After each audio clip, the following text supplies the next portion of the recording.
Before today's video starts, I would just like to remind all of you that this video is not made for kids. It's for adults to enjoy too.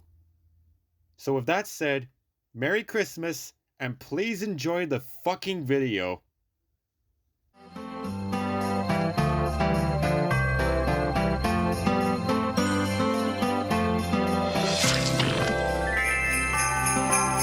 Ho ho ho! Ho ho ho ho ho!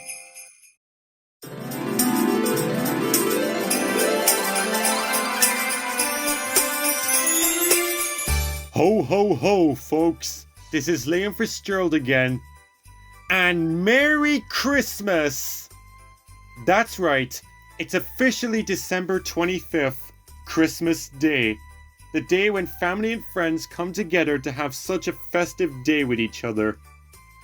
I hope you all enjoyed my reviews of Bob and the Big Freeze and Snowman Scoop. I had a blast creating them. So, with it being Christmas Day, I'm going to gift you guys with a Christmas video. And it's a review that I'm finally going to do after mentioning it in past reviews. But don't worry, I will be back in December where we'll get festive and review the first Christmas episode, Bob's White Christmas. Like, comment and subscribe, and I'll see you guys back here in December where we'll take a look at Bob's White Christmas. And I will see you guys on December 25th, Christmas Day, where I'll finally review Bob's White Christmas. Wow. I really put this one off for a while, didn't I? Wah, wah, wah. Will you cut that out? Well, no more! Ladies and gentlemen, please sit back and enjoy my review of the very first Christmas episode of Bob the Builder, which is, of course, Bob's White Christmas from Season 2. Time to get festive, folks. Let's do it!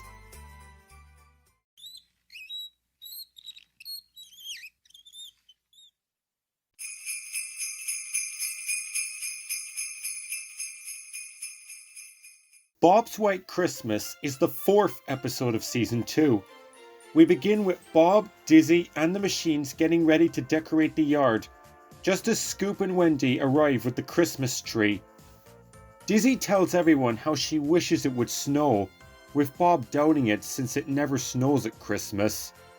Then Wendy receives a call from Mrs. Percival reminding Bob about dressing up as Santa for the carol concert. Soon, Bob, Wendy, and the team make progress decorating the tree just as it begins to snow, which Dizzy is overjoyed with. Muck and Scoop also get overexcited and get into a snowball fight with each other. Wendy calms them down by suggesting making a snowman, to which they do. Suddenly, Wendy urgently tells Bob that Farmer Pickles is snowed in and needs help getting out, which is a job for Scoop's snowplow.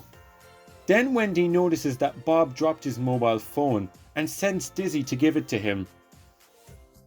Meanwhile, Scoop gets to work cleaning the snow when another blanket of snow begins to fall. Dizzy draws closer to the farm but begins to get cold, so she decides to take a shortcut. We then cut to Spud, who is having fun playing in the snow by sliding on the hills.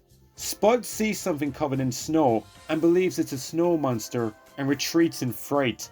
Just as Scoop finishes cleaning the snow, Spud arrives and tells Farmer Pickles about what he saw, thus leading Bob to investigate.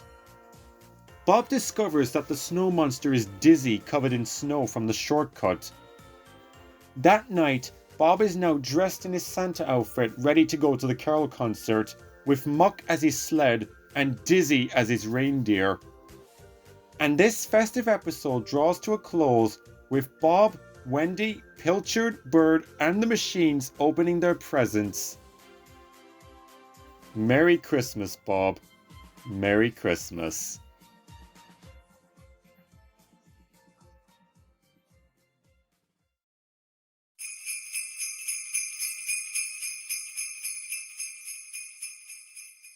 Wow, such a heartwarming story. Bob's White Christmas is truly a sweet episode to watch at Christmas. It honestly surprises me that not many people talk about this episode, so I'm glad to give this episode some love. First, let's start with the story itself. Similar to how Bob and the Big Freeze was told, this episode also has a 3-act structure, with the first being the gang decorating the yard for Christmas, Dizzy becoming a snow monster, and Bob dressing up as Father Christmas. I really like it when episodes are told through this structure because it helps make it easier for viewers to understand what might happen next. Heck, even A Christmas to Remember had a number of arcs within the entire plot. Don't believe me? Watch it and see for yourself. But overall, the storytelling within Bob's White Christmas is handled very well, and I like it. Hold on a minute! We're not done yet. I've got more things to talk about. Next up, let's talk about the characters. I do love Bob's role in this episode. He may be a builder, but he's also a caring father figure towards the machines, kind of like how Bear is. One of my favourite scenes in this episode is when he and Wendy explain to the Can-Do crew why Santa can't go to the Carol concert. Why can't Father Christmas go to the school himself? Yeah, that's a good point, actually. Yes, I mean, he ought to do it. Father Christmas is very busy at the moment. Yes, he's busy wrapping all the presents he's got to deliver and getting his sleigh ready. So, he sometimes needs people to help him. You know, to visit schools and shops. You mean you're one of Father Christmas's helpers? Yes, you could say that. Wow! He never told us. This scene is amazing! I adore Neil Marcy's performance. Truly spectacular. And I also love how he joins in with the machines making the snowman. Fatherly figure truly showing again. I will definitely be tackling more Bob-centered episodes next year for sure. However, while Bob is the main character, you'll be very surprised to know that I also consider Dizzy as another main character. The episode is mostly told through Dizzy's perspective because it starts off with her expressing her excitement. She's the first to notice the snow. She braves the snowstorm to find Bob, only to get covered in snow and mistaken for a snow monster. She and Muck become Bob's sleigh and reindeer, and her excitement is at its strongest at the end when they wake up on Christmas Day. Dizzy was a great second main character to use for this episode, and I also loved how she travelled with Wendy to the North Pole to get Bob's brother in A Christmas to Remember. Dizzy has probably a big heart of gold alongside Rolly. I first saw this episode on my A Christmas to Remember DVD, and I love to imagine that I'm seeing this as a short film before the film plays in cinema, like how Disney does it with their films. Muck and Scoop's snowball fight was hilarious to watch, so much so that I almost spat my drink out from laughter when I first saw it on DVD. This is also the introduction episode to Mrs. Percival, who sounds like Mrs. Potts for some reason. Goodbye, Bob, and thank you so much, especially for the toys you made. It's been a pleasure. It's also not only the first Christmas and snow-related episode of the franchise, but it's also the first time we see Scoop's snowplow. However, unlike a certain fussy tank engine, Scoop doesn't complain about wearing his snowplow. Eat your heart out, Tommy boy. Also, I'm surprised Spud didn't put together that it was Bob dressed as Santa. I mean, come on, did Dizzy and Muck's disguises really fool him that much? Another thing to point out is, if you guys have watched the Thomas and Tugman's video where he and ThomasFan261 reviewed the Bob's White Christmas DVD, you might know that he said that this episode didn't have many conflicts other than Dizzy's situation with the snow. Now, I can understand where he's coming from, and it is true there aren't any real conflicts, but it honestly doesn't affect my love for this episode at all. This is truly a great Christmas story.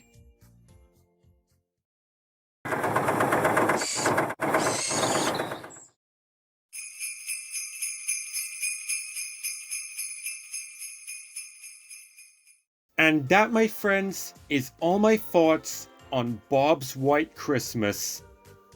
A heartwarming tale, humorous moments, and a very well satisfied ending for all the characters. This episode will always be on my Christmas watch list. So with that, I'm going to give Bob's White Christmas an 8 out of 10. Well, that's another review done, folks. I thank you guys so much for watching this one. Don't forget to like this video and subscribe to my channel for more great videos in the future. Also, feel free to leave your thoughts on this episode in the comments below.